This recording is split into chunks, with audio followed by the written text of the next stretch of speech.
اللہ کے نبی علیہ السلام کو اللہ نے پیر کے دن کیوں پیدا فرمایا؟ آپ کی ولادت پیر کے دن ہی کیوں ہوئی؟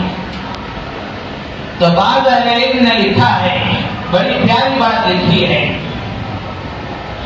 حدیث کی کتابوں میں موجود ہے کہ اللہ تبارک و تعالی نے پیر کے دن درخت کو پیدا فرمایا، درختوں کو اللہ تعالیٰ نے پیر کے دن پیدا فرمایا۔ پوری کائنات اللہ نے 6 دن میں بنائی ہے، قرآن میں اس کا تذکرہ ہے کہ کس دن میں کیا بنایا گیا، اس کی وضاحتیں بھی موجود ہیں۔ تو حدیث میں ہے کہ پیر کے دن اللہ تبارک و تعالیٰ نے درخت کو پیدا فرمایا۔ تو درخت اور درخت سے حاصل ہونے والے پھل اور اس سے حاصل ہونے والے میوے، یہ انسان کی جسمانی طاقت اور جسمانی قوت، جسمانی راحت اور جسمانی حیات کا ذریعہ ہے۔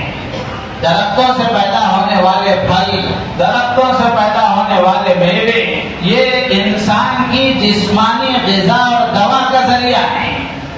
تو اللہ تبارک و تعالیٰ نے پیر کے دن نبی پاک صلی اللہ تعالی علیہ وسلم کو بھی پیدا فرمایا، اور آپ علیہ السلام کی ذات بابرکات اور آپ کی ہدایات اور آپ کی تعلیمات انسان کی روح کی طاقت و قوت اور انسان کی روح کی راحت اور حیات کا ذریعہ ہے۔